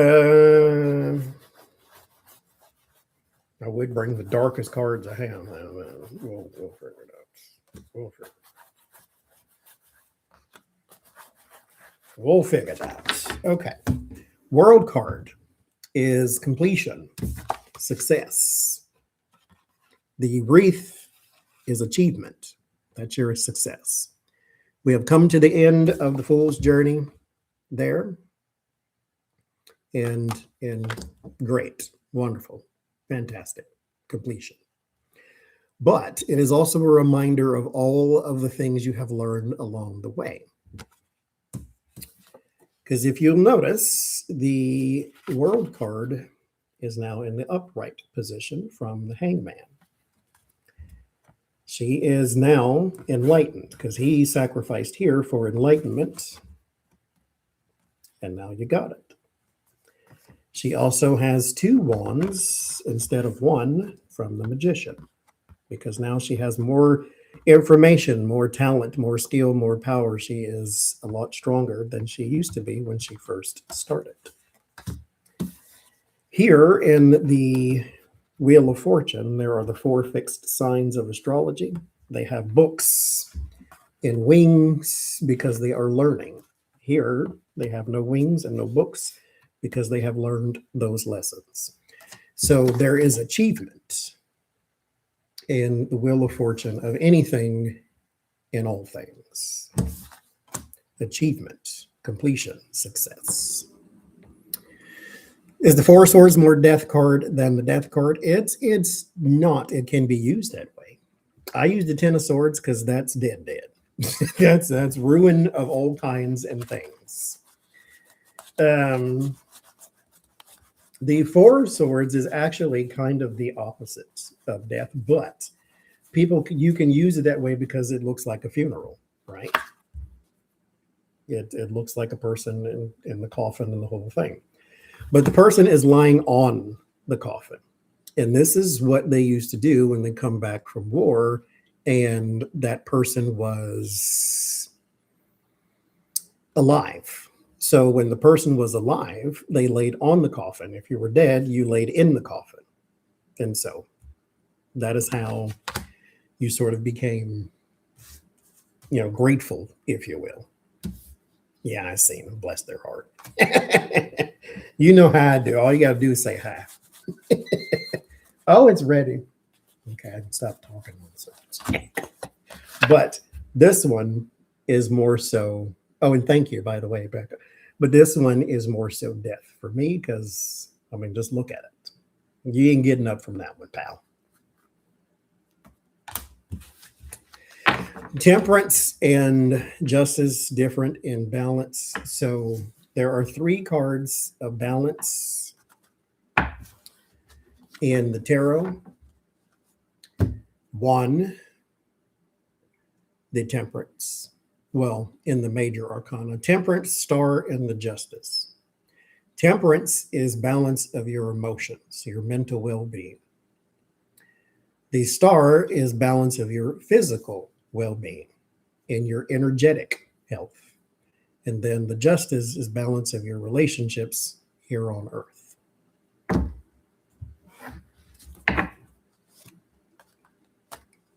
Yes, the 4 of Swords is definitely putting it to rest or resting yourself. That's my vacation card too. Going to recharge the battery.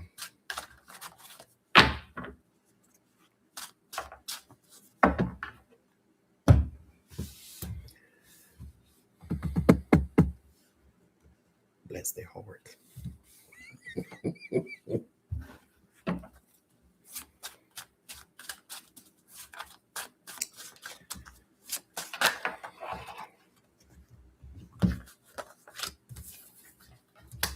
Now, I do have combinations, mind you.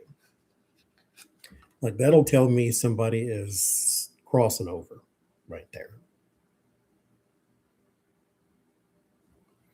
Why use different decks? Only because I like the art on a different deck. That's why. Because you use the one that resonates with you. I do not actually like the Rider-Waite at all. The art on it and all that. It's meant to be, mind you, because it's burned into my head.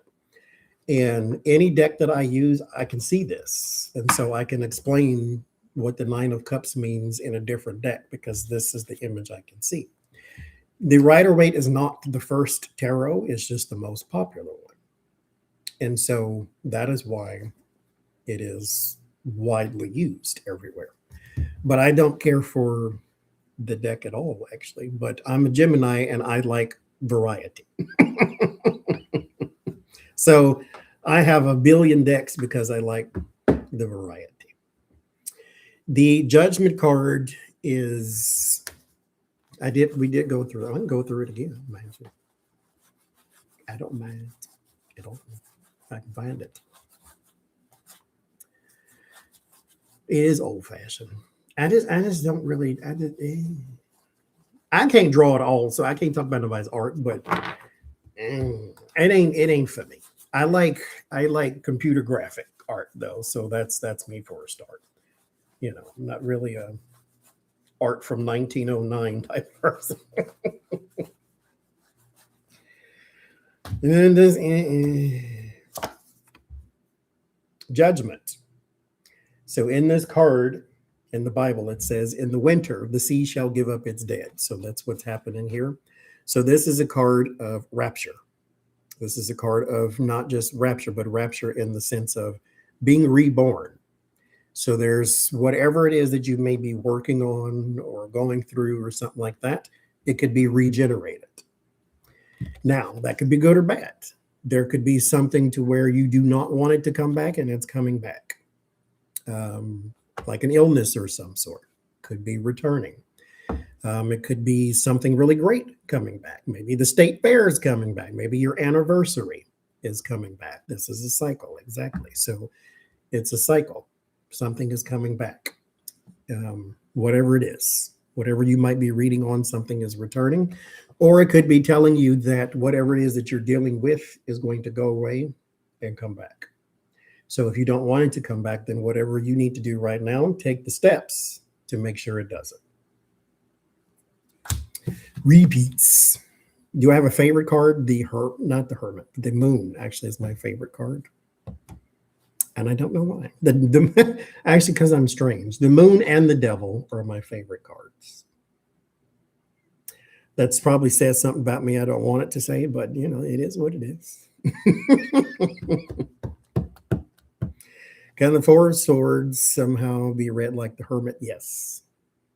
There are correlations between the majors and the minors.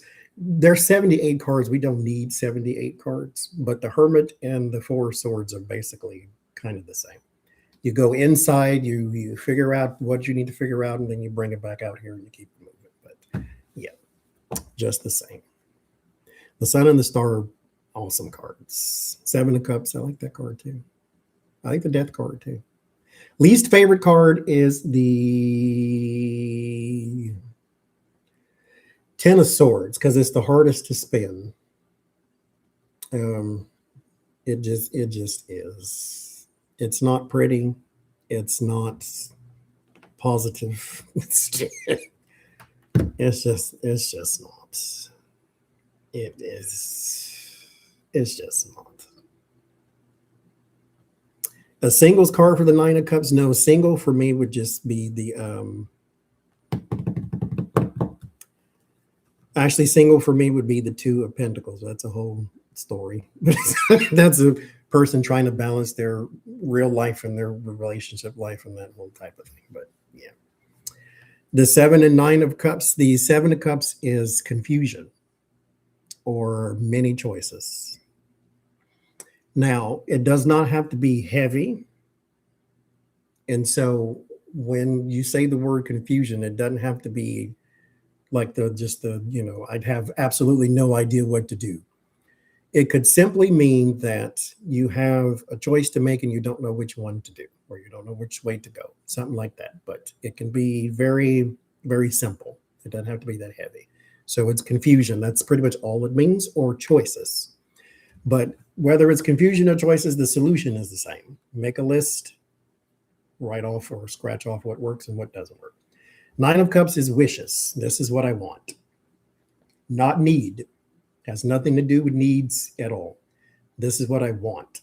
My ideal situation is this. My ideal thing is this. And there it is. Seven of Cups, Nine of Cups. Ten of Swords just... Now, mind you, Two of Swords is not a choices card. The Two of Swords is you need to make a choice. It's kind of a reminder, a poke in the side that you need to make a choice. Seven of Cups means that you have options, therefore you have choices. But the Two of Swords is a person literally trying not to make a decision because they don't want a consequence. So they'll sit here like this with their bandage over the eyes and the cross in the heart because I don't want to think about it. I don't want to do it because if I do it, this is going to happen and that person's going to be mad and this person's going to be mad. And they don't want the consequence. And so they'll sit there and just hope it all goes away. But no, you need to make a choice, and you know which one to make. You just don't want the consequence. Another tarot class? I have no idea. That's the bad part. Because my schedule is stupid. I don't like breaking up classes. If I'm doing a class, has got to be 6 straight weeks. I don't want 3 and then stop and then 3. I can't do that. It drives me nuts. 9 of Cups is the outcome of relationship questions, fulfillment. What the person wants, whatever their fulfillment is. Yes, whatever thing they want. And that's their last card. They'll get what they want. Is it what they need? No, but it's what they want. So that's what they'll get. It could be a good thing, though. The Star is a good card. That's to me, that is the most positive card in all of the tarot. Not because, the Sun is technically supposed to be the most positive card because it's the light and it's the positivity, it's contentment, it's joy, it's happiness, it's everything is good. Everything is great. But you usually don't go to a reader because everything's great. You want some kind of answer somewhere. And the Star means everything's getting better, whatever it is. However you spell Johnny, you go right ahead. I've spelled mine is Johnie, but my whole life, sometimes I played with the spelling too because I just could. I was going to change my name altogether at one point, so I don't really care however you do it. Yeah, 5 of Pentacles is ugly too.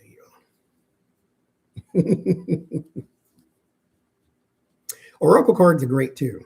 Oracle cards give you more room to be a psychic. This is like structure, a little more structure, I should say.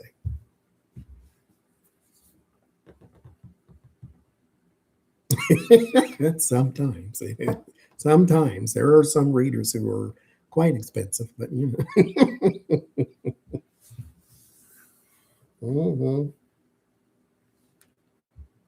Can I do longer classes, like more weeks? Is that what you're saying? I mean, it only takes, well, mind you, I could probably do it shorter, but I don't like to, that's a lot of information to try to soak up in 1 hour or hour and a half. And so I like to break it so that you could watch the video back at your own pace and so forth and so forth.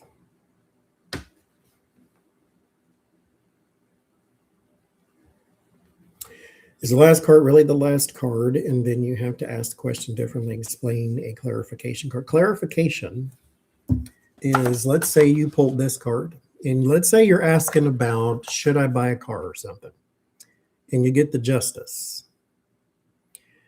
And you just can't place it because what about this is going to be legal? Maybe something needs to be fair, and you pull a clarifier.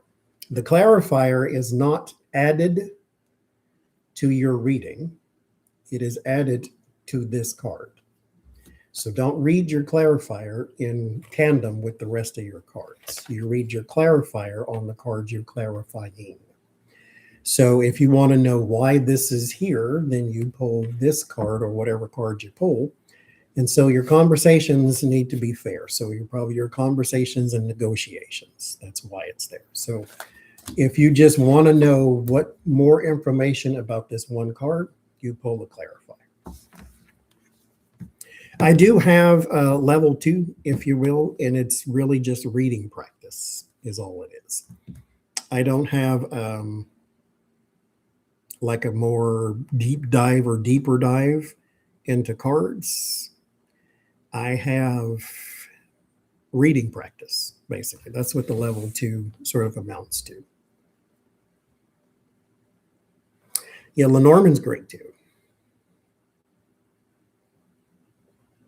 Yeah, the symbols is a language all on its own.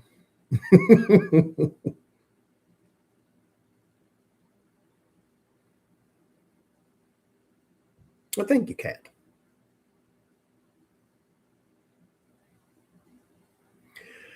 Oh, I just popped in, Jasmine. You know how to do. I was cooking. It's done now, so I should probably go get it out the thing. But you know how you get stuck in the chair and you don't want to get up? And that's kind of where I am right now. I made rice, cannellini beans, and what else is in there? Neck bones, I think. Yes. Future position and the outcome position are the same. And if you don't, like in the Celtic cross, you don't technically need both of those, but one is telling you this one happens sooner than the other one. I have not read that, Rossi. I have not. I like runes. There is a man on YouTube by the name of Dr. Jackson Crawford. He is branded as an expert in Norse mythology and Scandinavian studies. And I learned the runes from him. Now he does not teach them in a, psychic kind of way. He teaches you just what they mean. And so that's where I learned the runes from.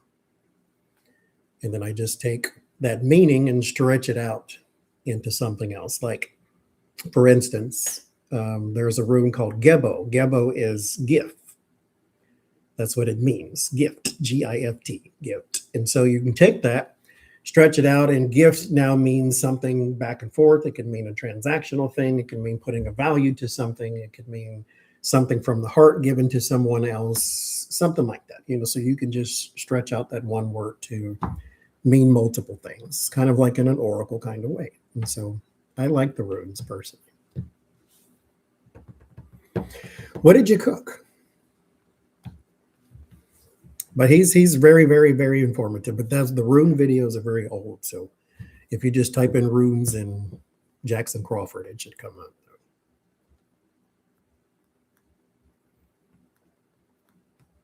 Yeah. Mobility is a blessing, that's for sure.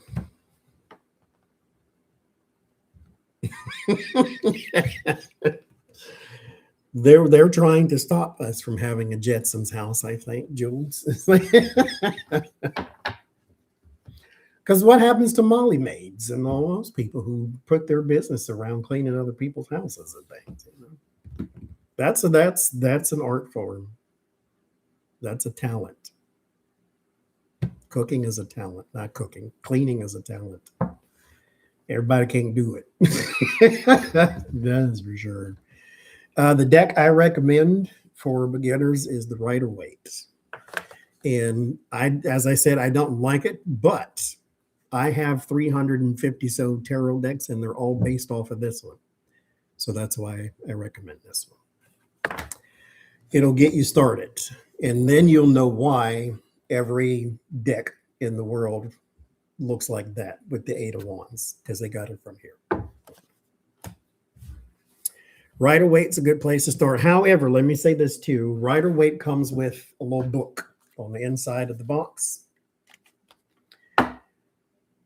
Find some other source of information. Biddy Tarot, B-I-D-D-Y. Biddy Tarot has got some good information there as far as tarot cards goes. But in that book, a couple of the cards, Arthur Waite has translated. We don't use his translation. For example, the star card in that little book that is going to come with your tarot cards is going to say this means theft, as in stealing, and it does not. It means hope and inspiration, because he did not translate the original tarot. Some man named Antoine Court de Gebelin did. And Arthur Waite says this means theft. Antoine Court de Gebelin says it means hope and inspiration, and that's the one we use. So beware if you get a Rider-Waite deck, don't go by that little book in there. Look up the meanings yourself and see if they match.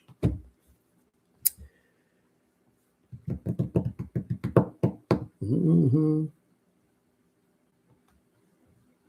No, the pop-up lives are random. Because I was walking through the house and I'm like, I'll go live. There's that.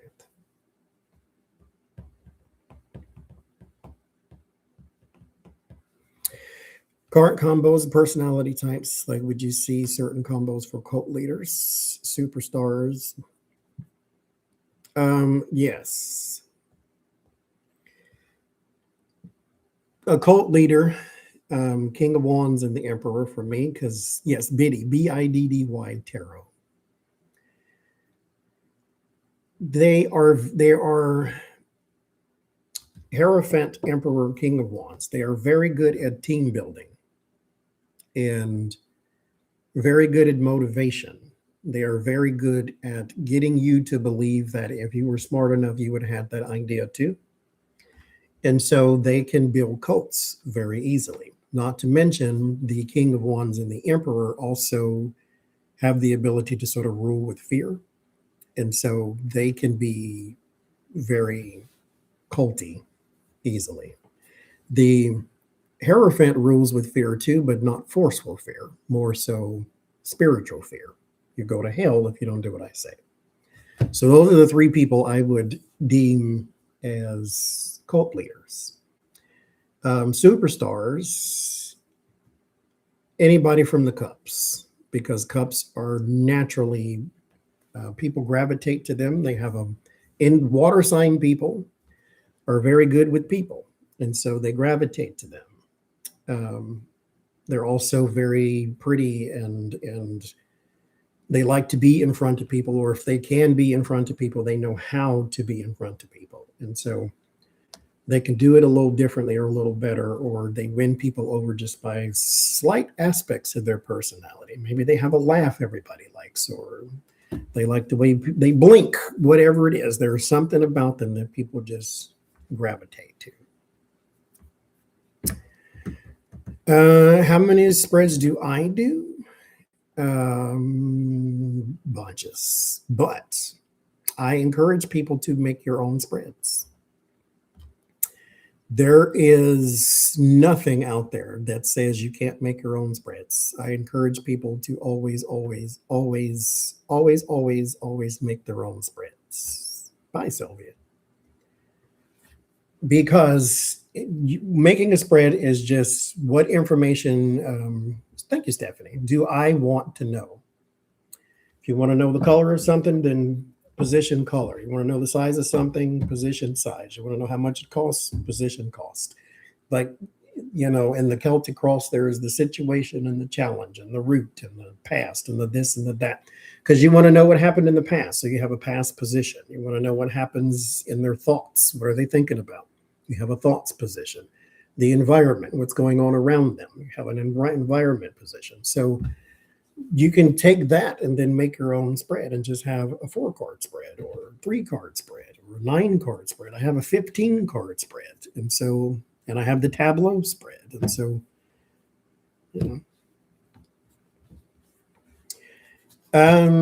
does it make a difference with the placement of the 1 and 2? For some people, yes. For me, no. So some people believe that if you pull that one first, you read that one first, and then you pull that one second, you read that one second. And so, like I said, there's conversation, the 8 of Wands, and then hope. So maybe this is a speech of some sort of motivation. Conversation, positivity, positive conversation. So I read them together, but you can still same message type of thing. But I don't think so. Not in the tarot, in the Lenormand and things like that, yes, because one card explains the other type thing. But in the tarot, mush them together. Do you find your own personality type influences how you read the deck? Yes, it does. It would be nice to say that readers are vanilla and you're just getting the message filtered through. But I believe that coincidence is a hard thing to explain. Sometimes it doesn't exist at all, they say. And so if you are getting a reading from that in particular person, you were supposed to, because they're going to deliver the message either the way you need to hear it, or they're going to tell you something or give you an experience that you'll learn from, even if it's not to go back to them again. But when I see, like for instance, this Three of Pentacles is collaboration and the Nine of Swords is worry, stress. So you could be worried about the contribution of a collaboration, whether it's yours or somebody else's. I would then look at this and say, why are you worried? You should be more confident, that type of thing. You're going to do what you need to do. You know what you need to do. The Three of Pentacles is not just a collaboration, it's a collaboration of experts. So you are in this group because you know what you're doing. Don't be worried. If you were more of a pessimistic person, you could tell that person, maybe you should pull out of this collaboration because you're stressed out about it. So I would rather sort of encourage than to tell you to stop doing things. That's just me.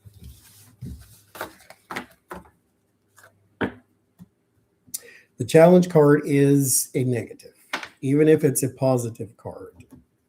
It's not always the second, it's the one in position, whatever your position is. So if you made your own spread, let's say you had situation positive is the second card, negative is the third card, outcome is the fourth card, and that's the third card. So you just need to keep track of where the negative card is and then read it as a negative. If, in my opinion, you can do it however you want though. In my opinion, if the card is positive and like the star, and you get it in a negative position, you can say that that is a lack thereof. So you may have a lack of inspiration. You may not know what to do. You may have a lack of hope. So you may be a bit depressed or worried about something of that nature. So there's something that you need within that star card that you do not have. You need the hope, you need the inspiration, you need the positive outlook for the future, you need the balance, you need the whatever. Negative.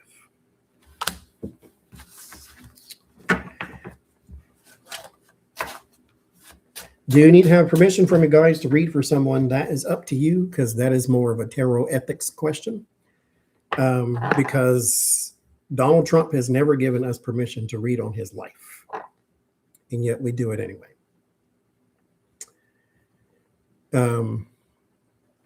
So it's up to you. Some people say one thing and do another, mind you.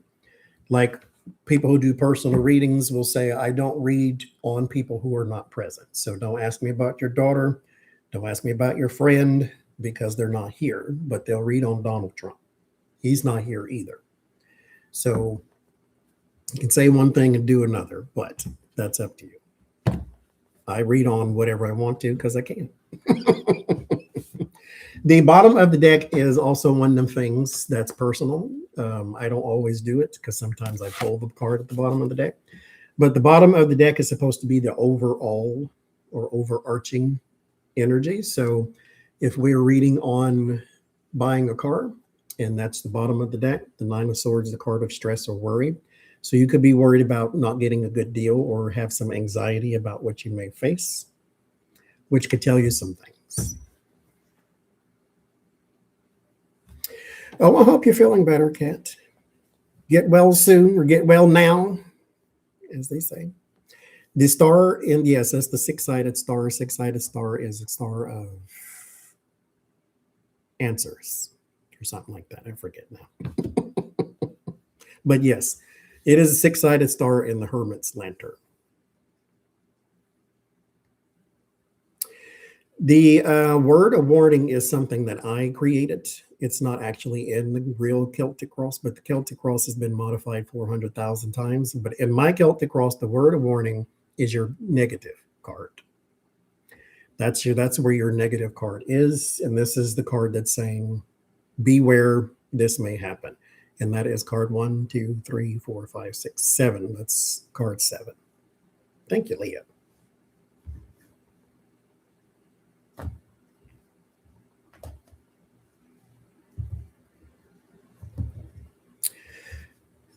Okay, so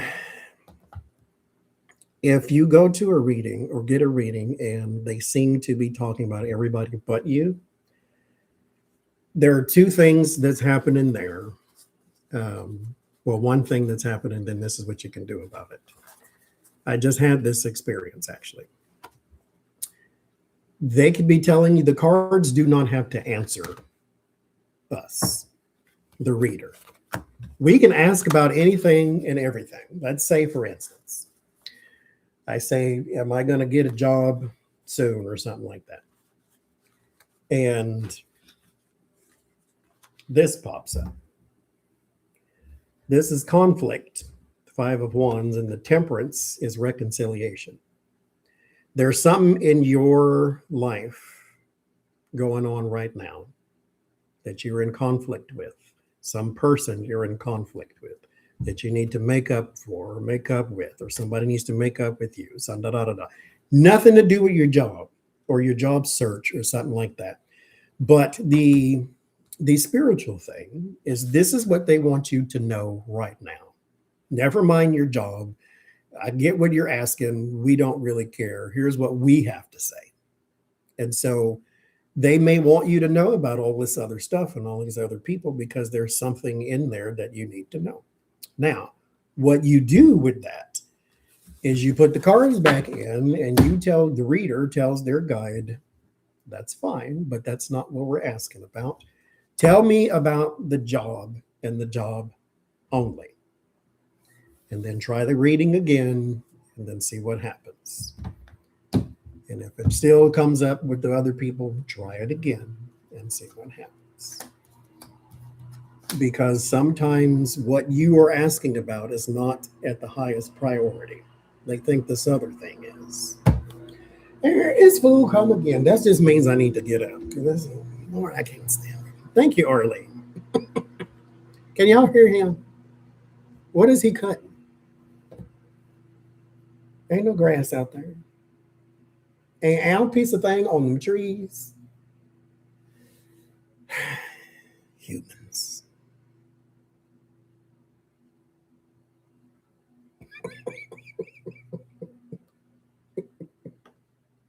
What? And it's about to rain. Quit cutting grass in the rain. What school he go to? Get out. No, I'm in Washington right now. I can't stand people sometimes. What is he cutting? I guess at least at 8 o'clock in the morning, like some of them do.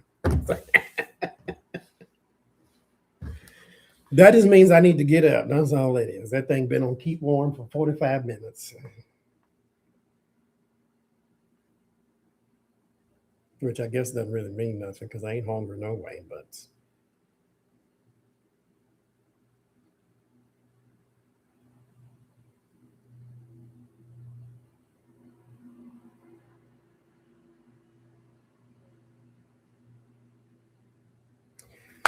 okay. The 9 of Swords and the 10 of Cups, worried about someone in your group.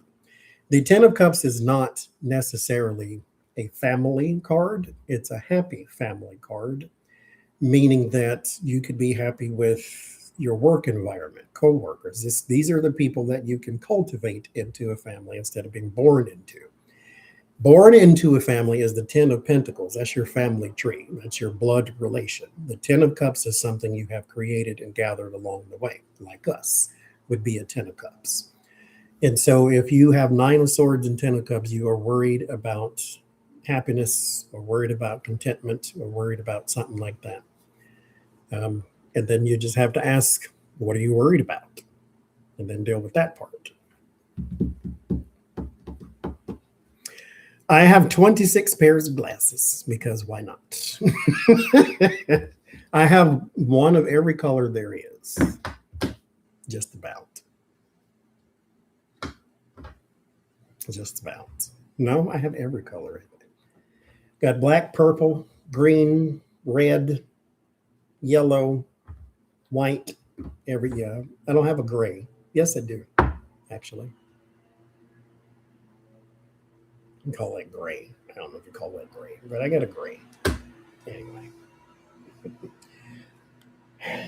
Okay, I'm going for real now because he's getting on my nerves. I can't sit in here with that noise, Jesus. Can y'all hear that? Okay.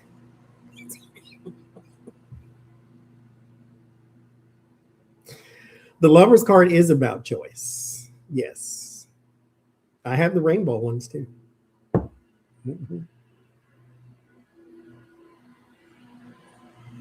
Because okay, that's what he threw me off. I can't even concentrate. Yes,